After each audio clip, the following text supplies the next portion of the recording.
Хизээ нэгэн цагт та хорвоо ертөнц дээр сүүлчийн хүн болвол яах вэ? Гэхдээ цор ганцаараа бишээ. Нарны гэрэл гарч чаддгүй шөнийн цагаар дэлхийг эзэгдэг аимшигтай мангасуудын хамтар шүү дээ. За өцгөндөө манайхаа өндөр таад 2007 онд гарч ирсэн нэгэн дурсамжтай киног ярьж хөр бэлтгэлээ. Энэ бол би бол домог хэмээх кино байлаа. Жүжигчин Уилл Смитийн тоглосон энэхүү киног үзээгүй 90 болон 2000-ад оныхан гэж бараг байхгүй зэ. Хэв таад минь санаж байгаа бол үнтэй адилхан би бол робот гэдэг кино байдаг шүү дээ. I Am Legend кино маань 2007 онд гарч ирсэн бөгөөд уг кино маань 1954 онд гарч ирсэн бас ижил нэртэй номноос сэдвлэн бүтээгдсэн бөгөөд хүмүүс ихэнхдээ кино болон ном хоёр дээр нь халдвар авсан хүмүүсийг зомби мэтэр ойлгодог ч үнэндээ тэдгэр хүмүүс нь цус сурагчд болсон байдаг ажээ. Харин зохиолын нэрийг яагаад би бол домог хэмээн өгсөн их сонирхолтой бөгөөд яагаад гэдгийг энэ кинон дундуур та хэдтэй гоё тайлбарлаж өгнө. Энэ кино маань 2007 онд гарахдаа нийт 150 сая долларын өртгөөр бүтээгдсэн ба хожим нь дэлхийн зах зээлээс нийтдээ 585 сая ам долларын ашиг болсон байдаг.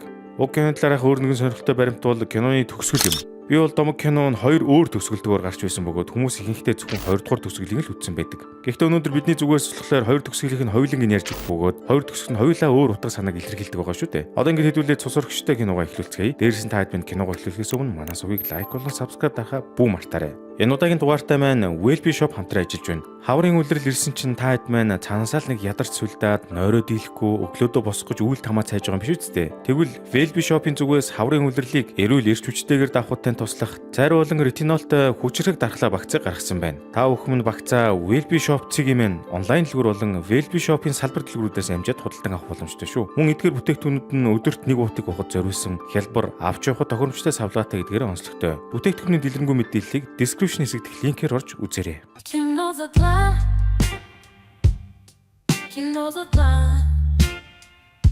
Энэхүү кино маань эхлэхэд бид ойрын ирээдүйд улаан бурхан өвчний вирусыг дахин програмчилж хор тавдрыг бүрэн эмчлэх чадвартай эмийг бүтээсэн доктор Крипний ярьцлага гарч эхэллээ. Гэхдээ хожим нь хэнч тухайн үед энэ гайхамшигтай нээлт хүн төрөлхтнийг бүхэлд нь устгах байсныг ойлгоогүй байсан аж. Энэхүү ярьцлагаас 3 жилийн дараа Крипний вирус гарснаас ердөө 3 жилийн дотор дэлхийн хүн амын 90% нь нас орж хорон ертөнц эзгүрч хоосорсон байлаа. Гэвч бүрэн хоосон биш ээ. Крипний вирус анх тэгдэх үед дэлхий дээр байсан хүмүүсийн ердөө л 1.2% буюу ердөө 12 сая гаруй хүн л амьд үлдсэн бөгөөд бусад үлдсэн 9.8% нь сүүдрээр гитгчид хэмээх нарны гэрэлд гарч чаддгүй мутацид орсон мангасууд болон хувирсан байна. Тэгсээр үзэл солигдоход бид Нью-Йорк хотод амьд үлдсэн хамгийн сүүвчин хүн болох Америк нэгдсэн улсын армийн вирус судлаач доктор Роберт Невил буюу Робертыг олж харав. Роберт Нью-Йорк хотод цор ганцаар үлдсэнээс хойш Сэм хэмээх нохотойгоо өдөр хоногийг ээлжлэн өнгөрүүлдэг болсон ба өнөөдрийн хувьд гэвэл Роберт ч одоо спорт машинаар Нью-Йорк хотын хоосон гудамжаар давхин явж байхдаа бугын сүрэгтэй тааралдаж сүргээс нэг бугыг намдах гэд хөөж давхиж байва. Ингээд удалгүй Роберт ч одоо сүргээс тасарсан нэг бугыг агнах гэж байтал Робертоос өрсөд арслангийн сүрэг гарч ирэн бугыг агнадаг бөгөөд үүнтэй зэрэгцээд Робертын бугын цагийн дуурч Робертыг харих хэрэгтэй санаалав. Тиймээс үүний дараагаар Роберт ч одоо Сэмиг аван гэртээ буцан ирдэг ба гэртээ орохоос өмнө үүдрүүгөө баахан хурц үнэртэй бодис цацлаа шүү. Яагаад ингэдэг вэ гэхээр өнөө айхтар сүудрээр гитгчид гэдэг мангасууд нь Робертыг үнрээр нь дагаад ирж чадах бол манай өөрийнхөө үнрийг байхгүй болгох гэж хурц үнэртэй бодис цасаж байгаа нь нээж. Түүний дараагаар Роберт оройн хоолоо идэж Сэмиг усанд оруулаад гэрийнхээ хамгал хаалга цонхыг битүүлж түгждэг бөгөөд дөнгөж нард жаргахтай зэрэгцээд сүудрээр гитгчид үүрнээсээ гарч ирэн хотыг эзлэн авч байгаа нь Робертод тодоостод сонсогдож байв.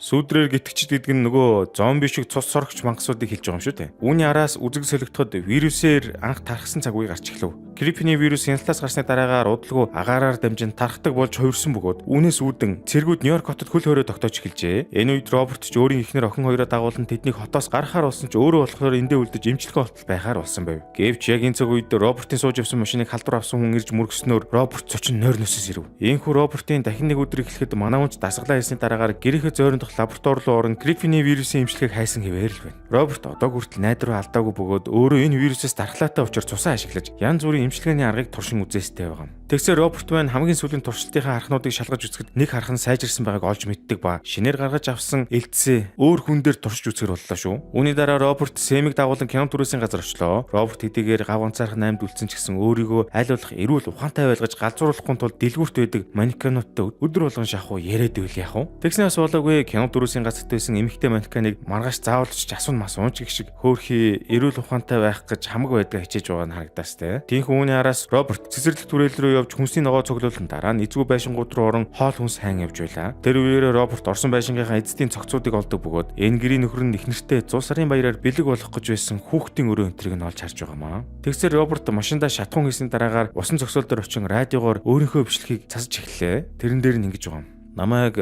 Роберт Невил гэдгээ. Би Нью-Йорк хотод амьдардаг. Өдөр бүрийн үд дунд хотын бомбт дээр ирдэг. Хэрвээ та намайг сонсч ивэл би таныг хоол хүнс болон аюулгүй байраар хангаж чадна. Хэрвээ тэнд ямар ч хамаагүй хүн намайг сонсч ивэл та ганцаараа биш шүү гэж хэлвэ. Ингээд үүний дараа үдээс хойш болоход Роберт хөлөг онгоцон дээр очиод гольф тоглож гардаг ба араас нь өчигдрийн бугын сүргээ дахин хөөж эхэлж байгаамаа. Гэсэн ч тэр үед нь Робертын нохоо Сим нөгөө бугыг дагаад хав харахгүй газар руу яваад орчдөг ба иймэрхүү газрууд чинь нөгөө сүүдрээр гитгэгчид буюу цус сурагчд амьдардаг юм байна л та. Тиймээс Сэмийг дотгошоо яван ороход Роберт хамаг хараалаа хэлсээр буугаа барин гэрлээ тусгаад араас нь ордог бөгөөд айлж өгнө гэж чигтэйхэн. Тэгсэр удалгүй Роберт Сэмийн нэрийг намуухан дуудаж аль болох чимээ гарахгүй явахыг хичээж байхдаа сүүдрээр гитгэж мангасуудын сүргийг олж хардаг ба Сэмийг ч ашгүй тэдний хажуухнаас иргэн оллоо шүү. Тэгтэл яг тэр мөчд Робертын араас нөгөө мангасууд чинь дайрдаг бөгөөд Роберт Сэмийг өөр газараар гар гэмийн тушаагаад өөрөө болохоор араасаа баахан мангас дагуулсаар явсаар хоёр давхраас шууд цонхоор өсрөн нар гэрэл рүү гарлаа шүү. Яа. Үүний дараа Роберт ч өндөөс доош унахад түүнтэй хамт цуг нэг сүдрээр гитгэж буун ирж удалгүй нарны гэрэл шатаад өгчв. Ингээд Сэмийг амьд мэд олж авсны дараагаар Роберт дараагийн туршилтандаа зориулан саяны сүдрээр гитгэгчийг нёгийг олж авахаар хурган занг бэлдэж өөрийнхөө тусаар өргөтөж бод барьж авчдаг наасан.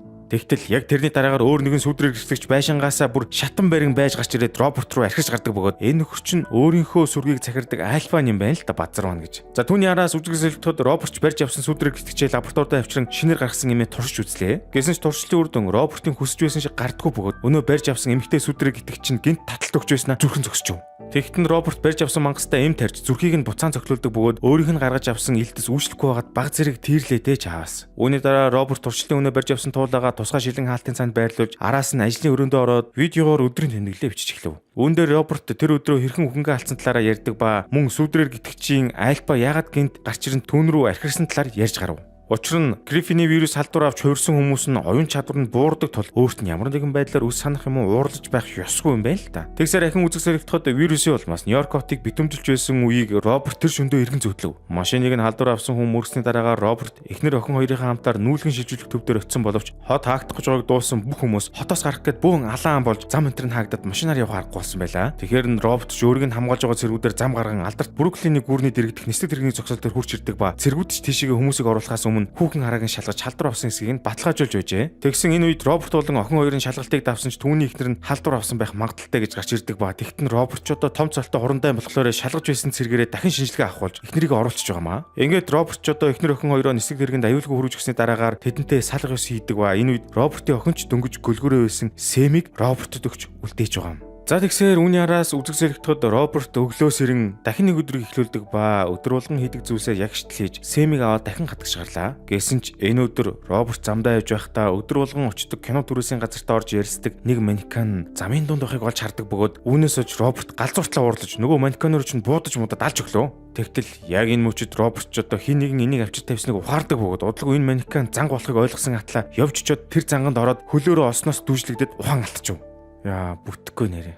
За тэгсэр Роберт хэсэг зур ухаангүй байсаар нар жаргаж буг сануулсан сэрүүлгээрээс ирэв. Сэрснийхээ дараагаар Роберт өөрийнхөө хөлөндөө авч явдаг хутгаа гаргаж ирээд дүүжлэгдсэн олсоо тасалдаг бөгөөд тэгтээ авчиад нөгөө хутга мутган дээрээ унаад хөлөө гэмтэг хайчлаа. Дараа нь Роберт босч явж чадахгүй тул мүлхэн барин байж машин дээрээ явсан очтол нар жаргахтай зэрэгцэд өнөө сүдрээр гитгэгчдийн айлпанд баахан халдвар авсан хоонуудтай гарч ирээд Роберт руу дайрч эхлэв. Ингээд удалгүй нар доошоо ороход өнөө халдвар авсан хоонууд Роберт руу дайрдаг ба Сэмч Робертыг хамгаалах гэж халдвар авсан хоонуудтай ноцтолж байгаад шархтаад бэрчглээч аваас. Иймхүү Роберт ч одоо Сэмийг шаргацсан дараагаар гяс гэртээ буцсан ирж Сэмч шинээр гаргаж ирсэн илцээ тарив. Учир нь Сэм хэдийгээр агаараар тархдаг Гриппины вирусээс дархлаатай ч цус болон шүлсээр дамждагт нь мэдрэг тул халдвар авсан ойлгомжтой болов. Иймхүү Сэмд илдэс тарин Роберт мань хөөрхи өөртнөлдсөн цорын ганц дотны зүйлээ тэрэн бурхантай залбираа суусан боловч Робертын тарьсан илдэс Сэмд үйлчдэггүй ба Сэмийг хуурч эхлэмэгц Роберт Сэмийг зүйл тусав.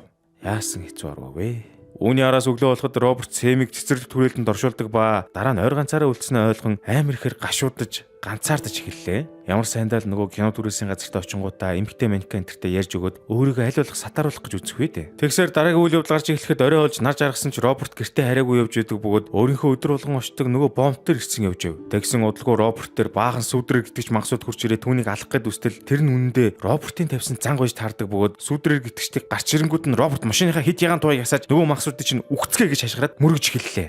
Яа. Тиймхүү Роберт ч одоо мангасуудыг хинх мөргөж байхдаа өөрөө золтол усан зогсоолонд тавцангаас унчдгүй бөгөөд ари ядан тогтож байтал нэмээд гэрлийн шум мөргөд хайчлаа. Энэ үед Роберт ч одоо арай гэж гацаанасаа гараад иргсэн боловч Альфа ч баахан мангасуудаар Робертын машиныг мөргөөд хэмхлүүлээд хайчдаг ба Роберт ч одоо бараг жижи болчихоо яав. Тэгтэл яг тэр үед нь ямар нэгэн хурц тод гэрэл тусаж хин нэгэн Робертыг аваад гарлаа шүү. Яа, бараг цаанаас нь юм хараад байгаа юм шүү. Иймхүү Роберт ухаангүй явж байх зураа эхнэр охин хоёроо хамгийн сүүлд харсан цаг мөчөө эргэн дурсдаг ба цэргийнхэн Манхэттен арлыг хааж явах үед Робертын эхнэр охин хоёрын сууж явсан нисдэг тэргийг өөр нэгэн жолоодлохгүй нисдэг тэрэг ирж мөргөд онголтуулаад хайцсан юм байна шүү дээ. Ингээд өглөөж Роберт иргэн ухаан ороход гэрийнхээ буудан дээр ирсэн хэвтэж байдаг бөгөөд нөгөө хөлөнтэй авсан шахыг нүртэл оёод янсаад өгсөн байлаа. Түүний дараа Роберт гэрт нь өөр хүмүүс ирснийг ойлгож Симерхэн нуусан буугаа аваад галтгооны өрөөрөөгөө ортол эхлээд эхнэр охин хоёроо сууж өгнө шаарлаа. Гэсэн ч Роберт маань хийм харсан байдаг бөгөөд Робертын галтгоонд нэгэн ээжхүү хоёр ирсэн хоолунд хийцэн зогсож байв. Иймхүү Роберт ч галтгооны өрөөнд ороод шал танихгүй хоёрын зогсож байгааг хараад хүн хэлээрээ мал хөлөөрөө гэдгээр тэрхүү ээж хоёроос хэн бол хаанаас ирсэн болохыг нь асуув. Робертын галтгоонд байгаа эмэгтэйг Анна гэдэг бөгөөд хүүг нь Эйтэн гэдэг ажээ. Анна Эйтэн хоёр Робертын радио бичлэгийг сонсоод энд хүрч ирсэн бөгөөд өчигдрөөрөө Робертыг нөгөө амир цус орогчиг мангасууд далуулахаас авран гэрт нь авчирсан юм байна шүү дээ. Даанч Роберт маань өөрөөсөө өөр амьд хүн үзэж хараагүй утсан болохоор ч тэр юм уу Анна Эйтэн хоёрт эхлээд жаахан эв хавгүй ярьж эхэлдэг бөгөөд Анна Эйтэн хоёр ч өөрсдөө Вермонтод байдаг амьд үлдэхсдийн хооронд руу явна гэсэн чинь Роберт гинт дуурлж энтер. Тэгт нь Анна ч мөчөөгөө өгөлгөө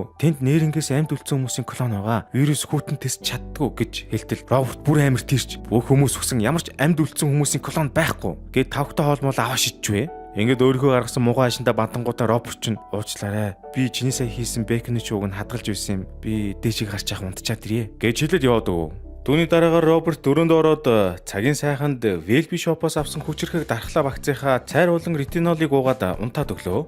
Мэдээж эдгээр нь түүнд одоогоор хамгийн хэрэгцээтэй нэмэлтүүд юм шүү дээ. Цайр нь хүний дархлааны хэвийн үйл ажиллагаа болон амьдралын хэв маяг алдагдсанаас үүдэлтэй шимт дэжээлийн дутагдал, эрч хүч суларсан үед хэрэглэхэд тун тустай ажээ. Харин ретинол нь А, Д, В5, С аминдин болон арьсан тустай нэмэлт орс найрлага бүхий өдөр тутмын витамины хэрэглээг хялбархан өгөх зорилттой эрүүл мэндийн нэмэлт бүтээгдэхүүн юм. Ер нь энэ бүх хугацааны турш Роберт өөрийнхөө эрүүл мэндэд чамгүй анхаарсан тулдаа үлдсэн болтой. Таад маань ч гэсэн хаврын хавсаргыг ажирлгүй тэсж гарахын тулд Велби шопын хүчрэг дархлаа вакцыг хэрэглээд үзээрэй. Тэгсээр үзэгсэлэгдэж үдэнд болоход Роберт эргэн бууж ирдэг бөгөөд Этны үзээ сууж байсан Шрек хүүхэлдэйн киноны хэсгүүдийг ярьж мараал амхандаа өөрийнхөө аюулгүй хүн гэдгийг харуулах гээл үзэж байгаа болтой шүү. Түүний араас Роберт Анна дээр очин уучлалгууж хаанаас ирсэн болох талаар насав. Вирусын алдар анх гарч эхлэх үед Анна улаан загалмай нүүлгэн шилжүүлэх хөлөг дээр Барзилийн эргээс холгүй байсан боловч нэг удалгүй тэднийг хамгаалж исэн цэргүүд нь байхгүй болжээ. Ингээд Аннагийн баг ирэг дээр бууж хоол хүн сайж ихсэн боловч эргээс нэг хүн халдвар авснаар Аннагийн бүлгээс ердөө 5 хүн амьд үлдэж эцэстээ Анна л ганцхан хүү Этентайгаа үлдсэж. Араас нь Анна Роберттой цуг маргааш өглөө хөдлөгийг гэхэд Роберт явхаас татгалздаг бөгөөд би энд үлднэ. Миний байгаа газар бол вирусын анх тархаж эхэлсэн газар. Би үүнийг эмчилж чадна гэж хэлв. Тэгсээр ахин үзэг солигдоход Анна Робертыг лабораторид ажиллаж байхад нь копи авчиж өгдөг ба тэгингээ Робертын туршил хийж байгаа өнөө мангасыг харлаа шүү. Ингэсээр нэг л мэтгэд нар жарах болж үдшөөрөө болоход Роберт ч одоо Аннагийн хүү Этнийг өөрийнхөө охины өрөөнд авчин унтуулдаг ба дараа нь Аннаг Ямайкийн алдар дуучин Боб Марлиг сонсч байгаагүй гэхээр нь хөгжмийг нь сонсууллаа шүү. Үүний араас Роберт ч гэрийнхээ хам хамгаалтыг буулгаж шүнд бэлдэж эхэлдэг ба тэр үед нь Анна Робертоос дахин хамт цуг явахыг хүслээ. Тэгт нь Роберт дахиад л тийрч ямар ч амьд үлдсэн хүмүүсийн клон гэж байхгүй бүх хүмүүс үгсэн хэмээн хэлж араас нь чи юу нь яаж тэр талаар мэдсэн юм бэ гэж асуулаа. Тэгсэн тэрэнд нь Анна бурхан надад хэлсэн юм аа. Бурхан надаа радиогоо хасаа гэж хэлэхэд би чиний дуг сонссон. Чи энийг зүгээр тохиолдол гэж бодож байна уу?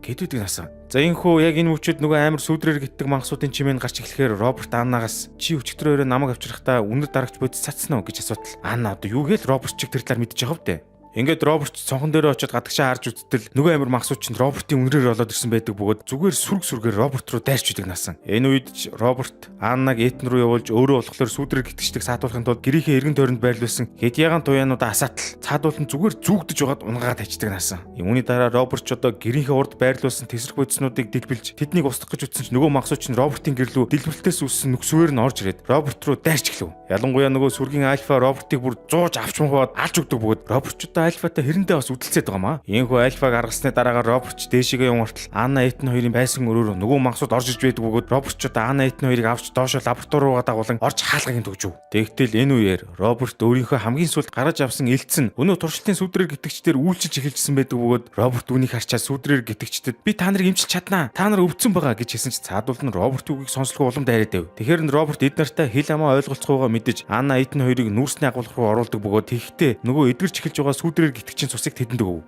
Үүний дараа Роберт Анна Этэн хоёрыг аврахын тулд шуруулганаасаа гранат гаргаж ирээд дэлбэлж өөрийгөө сүдрээр гитгчдийн хамтаар устгаж хаялаа. Ингээд үүний араас үзэгсэлэгдэхэд Анна Этэн хоёр ч өнөө яриад байсан амьд үлдсэн хүмүүсийн хуаран дээр яван өчтөг ба тэгхдээ Анаач хуарангийн ахлагчид Робертын гаргаж авсан элцтэй цусыг өгөв. Тэгж киноны төгсгөлд Роберт хүндрэлтнийг аварсан баатар болж домог болон үлддэг бөгөөд энэ бол манай киноны эхний төгсгөл буюу муу төгсгөл юм аа. Одоо харин дараагийн төгсгөлийг ярьж өгье. 20 дугаар төгсгөл дээр Роберт Анна болон Этhan хоёрыг доош лаборатори руугаа оруулсны дараагаар сүдрээр гитгэгчдийн сүргийн ахлагч Альфа Роберт төр хурц чирэн хаалгыг нэвдэх гэж оролдож эхлэв. Тэгэхдээ Альфа энэ үеэр хаалганы шилэн дээр эрвээхийн дүрс зурж үзүүлдэг бөгөөд бодлого Роберт өөрийнх нь туршилт хийж буй сүдрээр гитгэгчийн хүзүүн дээр мөн адил эрвээхийн шивээс байгааг олж ажиглалаа. Эндээс Роберт Альфа өөрийг нь алахын тулд ирсэн биш харин өөрийнхөө хайртай эмэгтэй сүдрээр гитгэгчийг авах гэж ирснийг ойлгодог ба сүдрээр гитгэгчид Робертын бодож байсан шиг ухаангүй араатнууд ус харин ч оюун ухаантай хайрж дурлж чаддаг болохыг ойлгожээ. Ингээд Роберт ч өөрийнхөө туршилт хийж байсан сүдрээр гитгэгчийг эргэн Альфад гаргаж өгч дараа нь буцаан сэрээдэг ба түүний дараа Альфа ч одоо Робертын лабораторийн хан дээр байсан бус туршилт хийсэн сүдрээр гитгэгчдийн зургийг олж харав. Эндээс Роберт энэ бүх цаг хугацааны туршид сүдрээр гитгэгчдийн хувьд мангас байснаа ойлгосон бөгөөд Роберт сүдрээр гитгэгчдийн хамгийн эмзэг цагаар нь буюу өдрийн нартай үеэр нэг нэгээр ангуучилж байснаа ухаарч. Тиймээс Роберт ч одоо Альфад өөрийнхөө туршилтын сүдрээр гитгэгчийг суллан өгөхөд Альфа Робертыг алалгүйгээр зүгээр 50 явуулдаг ба маргааш өглөө болоход Анна Этhan хоёртой цуг амьд үлдсэн хүмүүсийн хооронд руу явлаа шүү. Эндээс Роберт сүдрээр гитгэгчдийн дунд хамгийн аимшигтай домогт мангас байсныг бид харж болох бөгөөд киноны нэртэй ч бас уйлдэж байгаа биз. Энэхүү сайн төгсгөлтэй 1984 онд гарч ирсэн ижил нэртэй зохиолынхоо үйл явдалтай төстэй бөгөөд хэдийгээр кино театруудаар гараагүй ч гэсэн дараа нь DVD хэлбэрээр зарагдахтаа хүмүүс хүрсэн байдаг. Энэ түрээд манай бичлэг өндөрлөж байна. Хэрвээ та бүхэнд таалагдсан бол лайк болон subscribe дарахаа бүү мартаарай. Ингэж л бид нар дараагийн бичлэгээ болон урд оруулах нь шүү дээ.